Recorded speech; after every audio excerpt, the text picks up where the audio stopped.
So I'm not in the business of saying certain exercises are good and certain exercises are bad. I just don't like labeling things like that. And all of us have different goals. So maybe something is good for you because you have a sport specific goal and whatever, but we all have different reasons for lifting. And I just want to provide you with the best information that I can for you to make the best decisions for you. So I'm going to show you why I don't do a chest fly and I go with the chest dumbbell press or a bent arm exercise versus a straight arm exercise. And the reason that is because your chest muscle, its origin, your chest attaches from your clavicle here, and it runs down your sternum and down to the costal fibers of your rib cage. And its insertion is right here on your arm.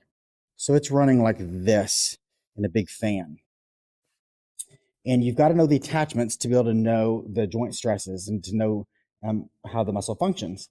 So if I'm doing a fly and I'm holding the dumbbell out here, essentially mechanical stress on the shoulders can be calculated by the contact point of the weight to my shoulder joint.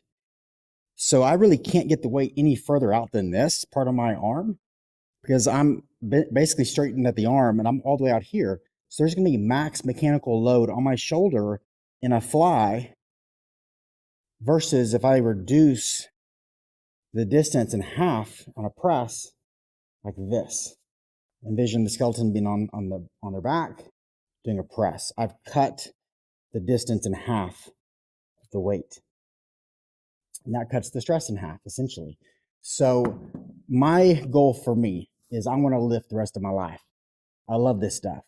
So I'm going to reduce the joint stress on my shoulder all that I can because you only have one shoulder.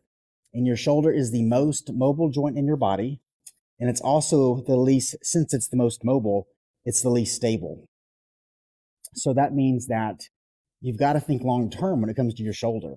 So you make the best decision for you, but it is important to know the difference between exercises, and they're not all the same. So that's the reason that I don't do a fly and I go with the press over the fly.